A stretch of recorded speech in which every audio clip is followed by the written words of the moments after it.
super excited to have Nick Corso join us, and he's kind of beloved by his handle of Corso on the Veefriends Discord. And we talk a lot about customer experience and customer service. Well, the NFT space and the community that is being evolved with NFTs is something that is kind of the next level, right, of community or customer support.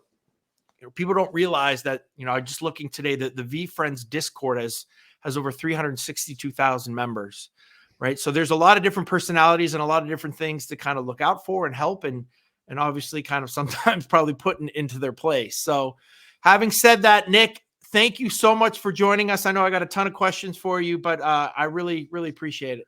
Yeah, thank you for having me. So I know, my audience knows what Veefriends are. I mean, at least most of us, I believe, do. I mean, I was an early holder and bought the day that it came out.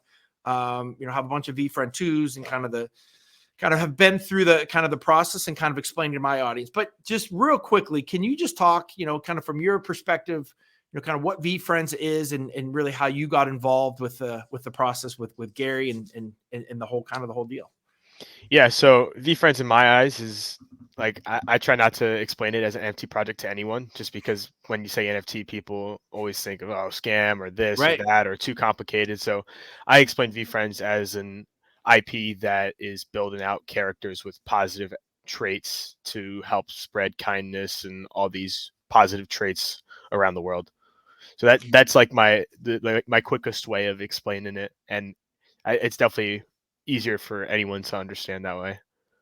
Yeah, and I probably should have explained too, but your role. I mean, you are the community success lead at Veefriends too, right? So yeah, you're the one that's kind of really dealing with the community members, with the holders, and with probably potential holders as well. Yeah. So with my role, that's actually like pretty new. I think it might have been like July or June. So been like 3 months, 4 months as that role. But it's definitely been an evolution from the over a year. Right. And you know what? It's funny. I was at VCon and I liked a lot of people were talking about not NFT projects, but almost NFT companies, right? And like, because these guys, there's venture capital that was coming into space, brands were coming in, CEOs were running these things. So I think that's probably a really good point too that I should probably take. But hey, can you take us through, whether it's you, whether it's somebody on your team, just a moderator, right, in the Discord, kind of watching? Can you just run through kind of their normal day? How does that look from when they, they kind of are on and they're in the Discord? What do they do, or how does that work? Yeah, so we have like a quick easy mod schedule that we use for them, just way we kind of cover all the time zones possible. And on a normal day, they'll hop in during their time and they'll just chat in the general chat. We have support tickets in the Discord. They're not required to go through them, but a lot of them like to, if they can answer and help people out. But just like hanging out in the general chat, hanging out in other channels that they're interested in, and just answering questions where they can, flagging questions that they can answer to the team. And yeah, just trying to keep the vibes positive. Are there different tiers, right? So like No. if somebody can't handle that, a moderator can't, they can pass that on?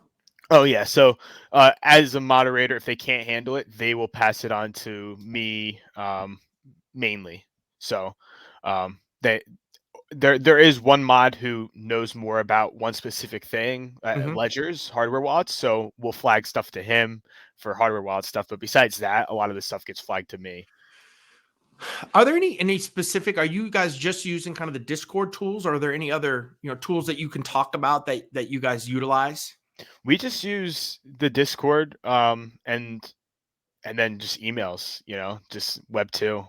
Right. So Gotcha. yeah, we don't use any like special tools to get it done. One of the things that I think is kind of profound, and again, I'm an outsourcer, so we're thinking about, and we have Expedia Digital that we're trying to possibly do some of this from an outsourcing standpoint, and a lot of the questions that I get are cultural questions, right? So kind of my question is, does the community define the culture of the community, if that makes sense, or do the mods and do the kind of the owners of the project, or is there kind of like a collaboration? And how do you how do you kind of find that fine line of kind of maybe what your team wants compared to where you see kind of the community is going, or maybe some people are going in that community?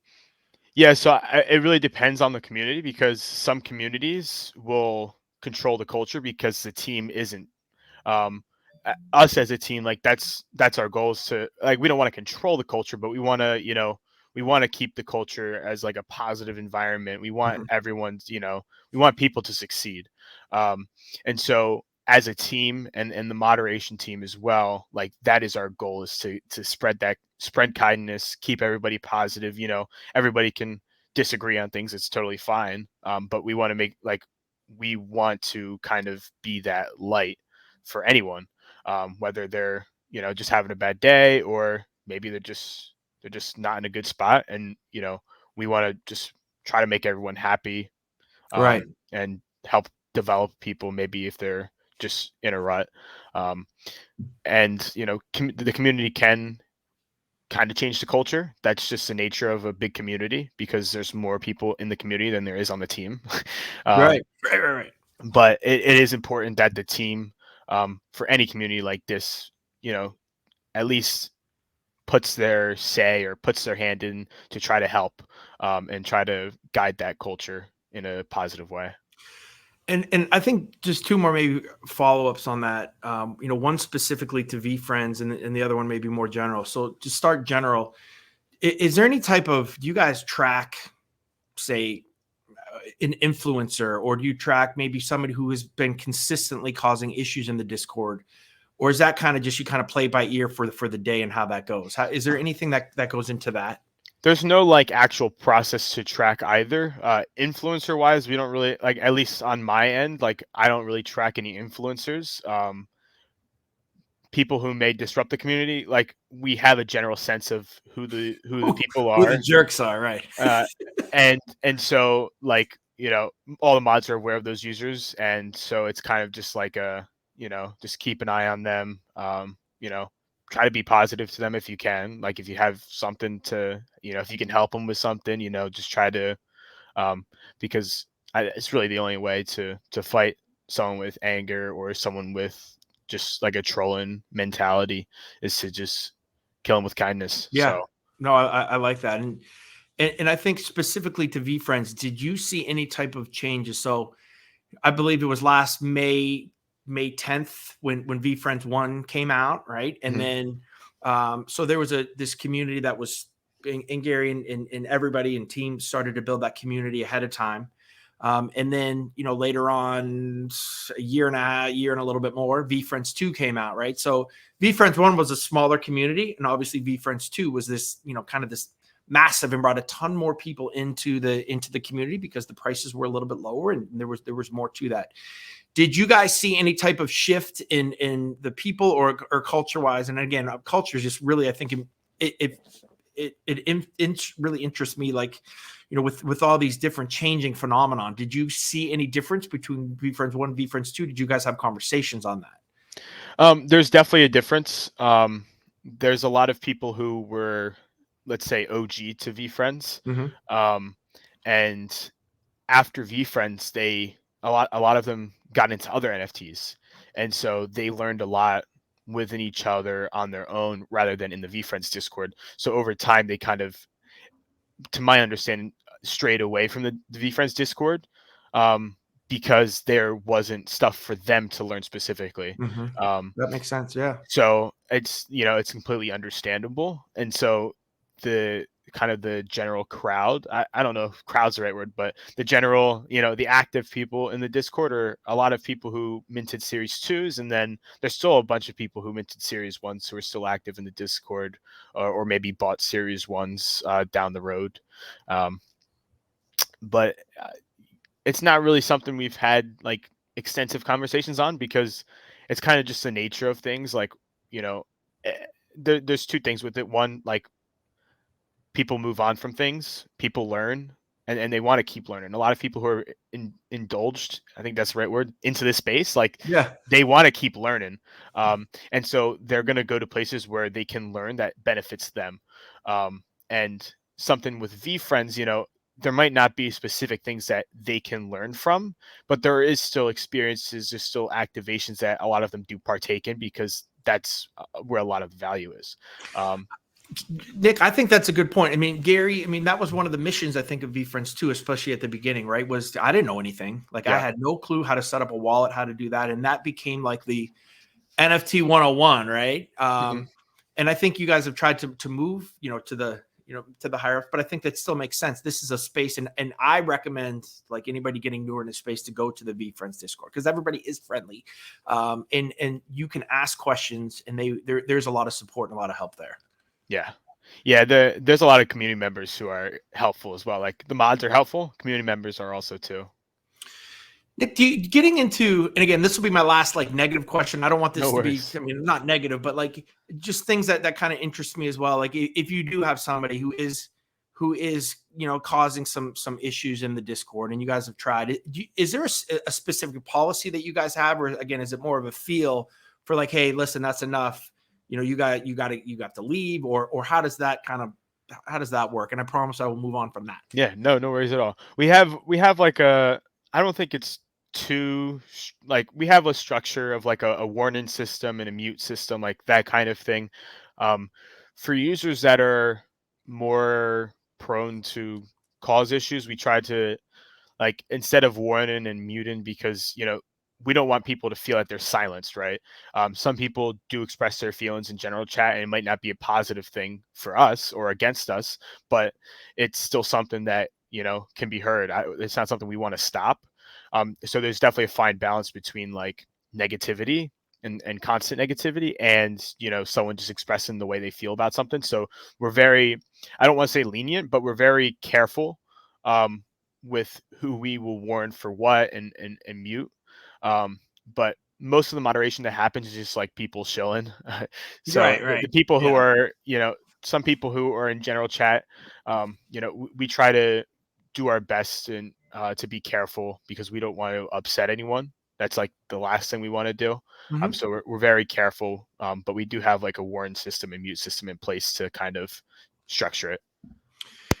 Do you guys have any specific, like, let's say a new mod wanted to come on, how do you train them? Do you use the Discord? Because Discord has a pretty robust kind of moderation kind of platform training system, but how do you guys do that if somebody would come on kind of new? How do they get trained or kind of learn? Yeah, so it's a good question, because I think majority of our mods were never a mod in another Discord before ours. So they all kind of started with us, which is pretty cool. And so the learning, the way we did learning was, we would recommend that they read through the Discord's moderation thing, because it like, if you don't know Discord, you'll learn a lot about Discord through that, and you'll kind of learn about everything you really need. So we recommend they go through that, and then usually I will hop on a call with like a group, because like if we get new moderators, usually it's like a few rather than just one. So we try to figure out a time that works best for everyone, and we hop on a call, and I just kind of go through everything. We still have a mod handbook that we go through. However, we haven't hired a mod in like 6, 7, 8 months, right. So we haven't had to use it, or it'll have to be updated next time we use it. But yeah, so we have a nice handbook that we made. I made it like my first week as the Discord manager, like over a year ago. So we use that. It really helps. And then what we did this past time is we had like a buddy system. So a new mod would pair up with a mod that knows everything, like, and that would help them, or they would have like a group of a few mods that they could reach out to. This way, like, they can get the help they need, and of course they can reach out to me or anyone else, but they have those other moderators that they can get assistance from if they need. No, I think that makes sense. One of the things too, I think, that you guys are very proactive, at least from the point of, consistently trying to get the message out in the Discord. But can you talk about maybe the evolution of the scams that have happened into Discords? Knock on wood. I mean, Veefriends has had much more success in avoiding that than some other projects. Can you talk about, how you guys go through that, or, what are some of the things that you're always wary of when it comes to that? Yeah. So the main way they always happen is like phishing attempts. Mm-hmm. And so like one thing we did with Veefriends is like I always like whenever there's a new scam, I try to send it to all the team members that have like special permissions in the Discord so they're aware. And I mean I try to share it with everyone if it's needed. This way everybody's aware, but we just try to keep everyone educated on the team, including the moderators. And we also have very limited permissions for everyone. Mm-hmm. Because we don't want anything to happen. In regards to scams, they've definitely slowed down right now because the market's tanking, like everything's just down. So there are still scammers, of course, but there's not like big attacks trying to be had. But yeah, and you guys do things like you can't post links, right? I mean, links. Yeah, we have a lot of things with some bots. We have them automatically like moderated out, so like mods don't have to go through and yeah. Right. Attack and kind of Yeah. kill all that. Yeah, because people will always in any Discord before NFTs joined Discord. I was on Discord and people would always just drop Discord links in random people's Discords like, hey, join my Discord, or hey, this, like just spammy stuff. And so of course that still happens today, and that's something that that gets blocked as well because it's just very spammy. Do you see a need, and I want to get kind of maybe the evolution of getting past Discord, right? Because I think that everybody kind of talks that through, but at least for where we are now, where most communities, most brands are utilizing that platform that really wasn't made for this in the beginning. Mm-hmm. But can you talk about different channels, right? So right now, I mean, most things are done, digitally, right? Done through kind of SMS in an IM world. Obviously, there is a way to do some voice in a Discord, but like, do you see that evolving too, of different channels for servicing, maybe tickets and things like that? And again, this kind of probably just goes to my contact center kind of background, right? Where everybody's looking for different channels to interact with the brand. Mm-hmm. Do you see that as evolving as well? Yeah, I'm sure something will come out that works a lot better for the needs. However, like Discord, like as a team, like their security team has done a pretty good job of trying their best to, like, they've been doing a lot of updates on their end to try to fix all these issues, the spam, try to prevent all the spam before it even comes, or as it's sent. So at least they've done a good job adapting, and there's a lot of people have made great Discord bots to help with security and stuff. But there's definitely a possibility that in the future there's a new platform, just like any platform, for anything. Because like I Facebook just wonder groups, too if use. when these brands come out, right? So to have their own internal, right? Have Yeah, their own no, internal that's. community. I think even that too could be like a good way to do it, is like have their own community on their website or something, Mm-hmm. or have like a sub part of their website where it's like their Discord. That's totally possible too with projects that have a robust tech team, because it's not an easy thing to do. Right. But yeah, that would probably be the most ideal for really any. The only thing is with Discord, it's like you can just scroll down, you can click on each server. Everything's You don't easy. have It's to, all right yeah, there. you don't have to go to a website.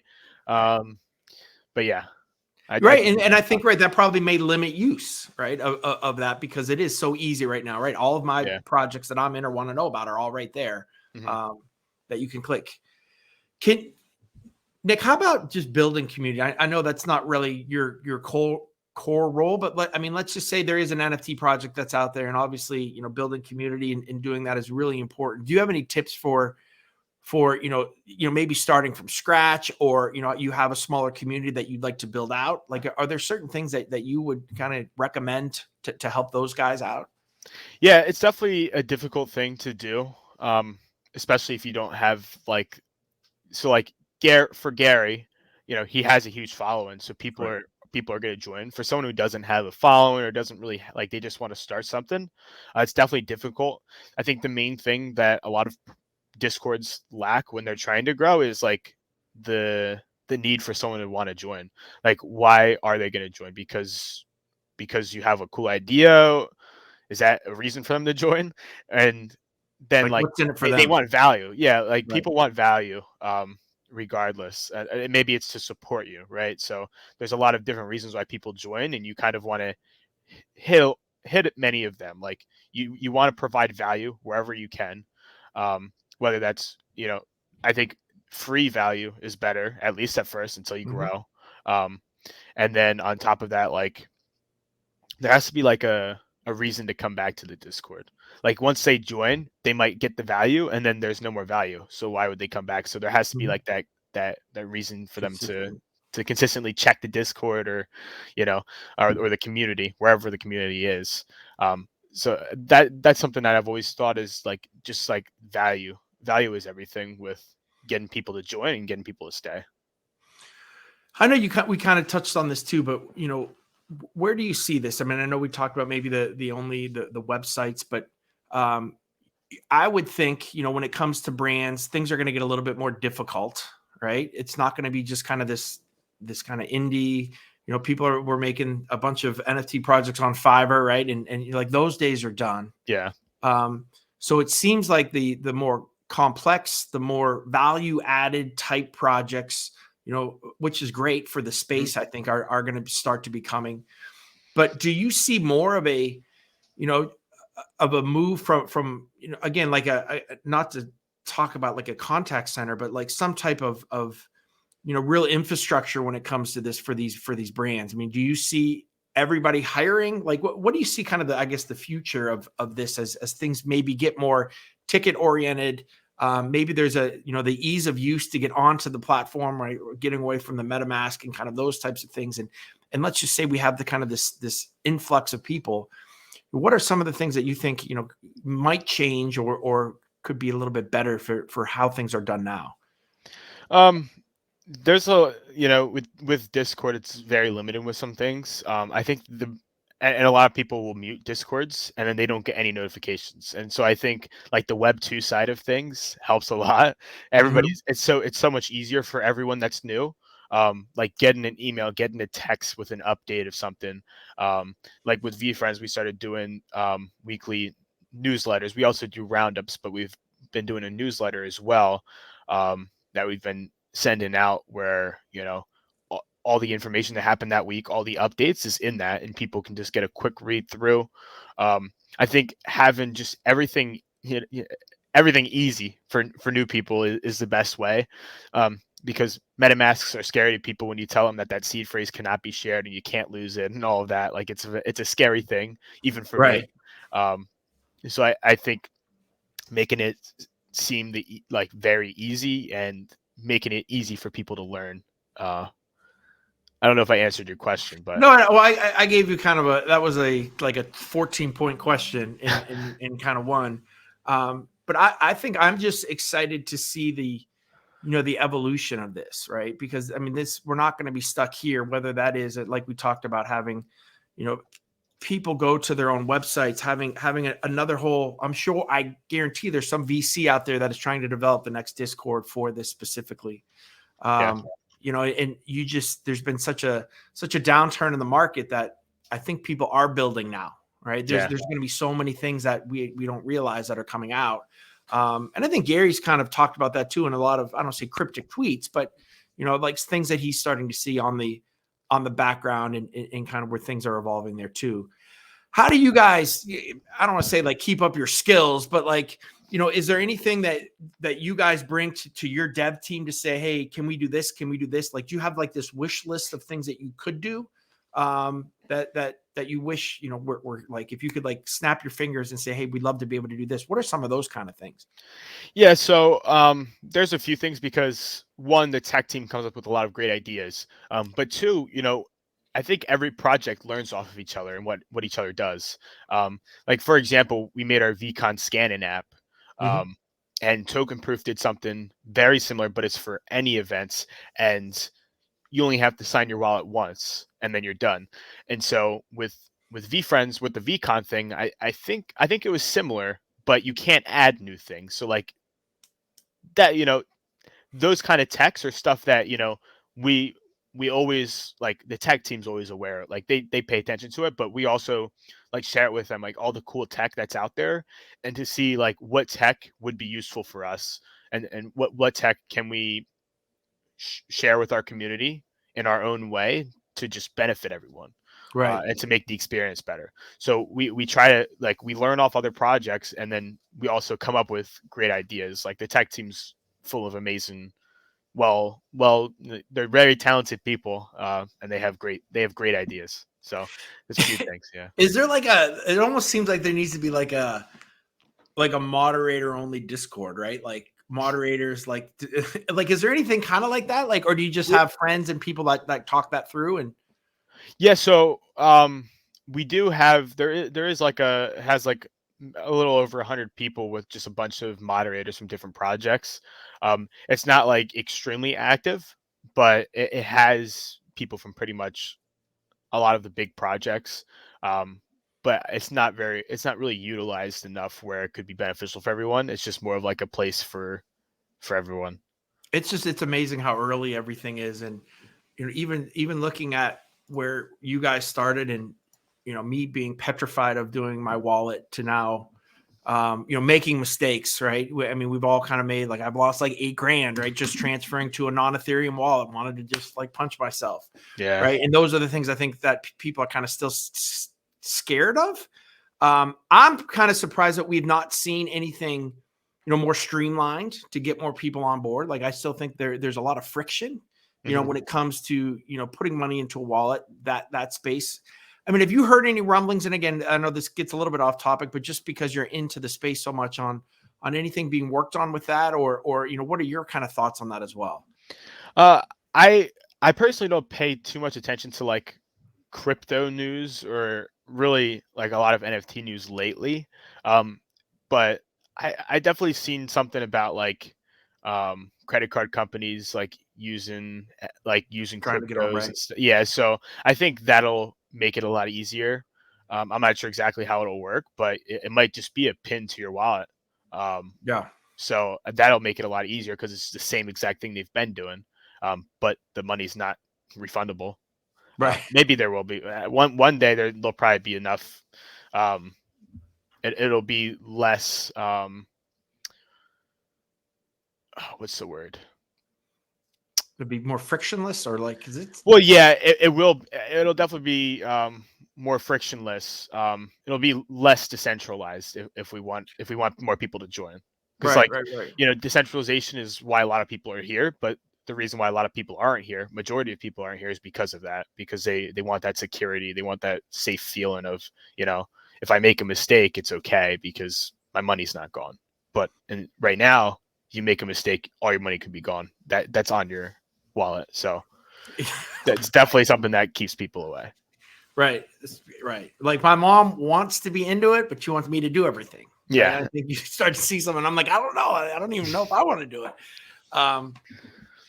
Nick, I appreciate it. I mean, you went through my list. I added some other stuff in here too. I thank you so much. I mean, this has kind of been a really cool insight into, again, arguably, I say top 3 for me. It's number 1, NFT, platforms, and kind of what you guys are doing at Veefriends, the community that you guys have built, the community that you've been able to keep.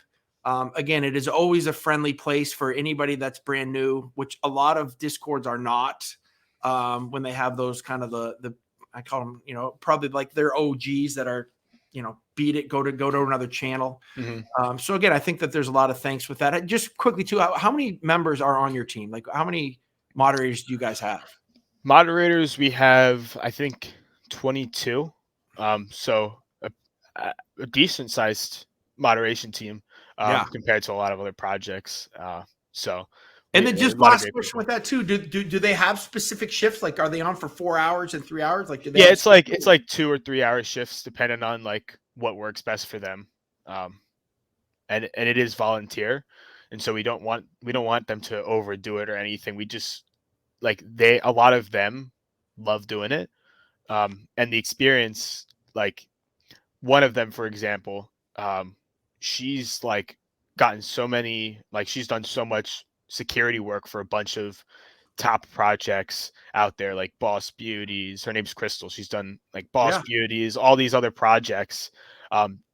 And she started with Veefriends, and she made a tweet, I think yesterday or maybe the day before, just saying like how ever since she became a Veefriends moderator, like she learned so much, and it's helped her pay off a lot of debts. So like that's just one example of like kind of what we strive to do, at least, is like I strive to make sure that they get opportunities if they want them, and to just develop their skills if they want to. Like we don't want to push anything on them. We don't want to make them learn how to do this or that, but if they want to, like, it's always something that we want to help with.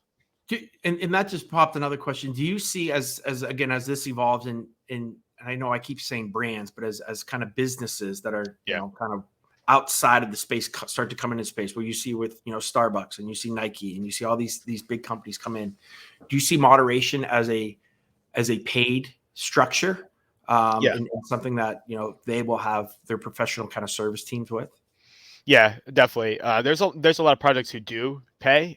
They're always smaller teams though, and so it also depends on there's some companies that just don't care. Like I've seen some projects, I'm not going to name drop them, but right. like the companies made Discords and there was no moderation and it was bad, like very bad.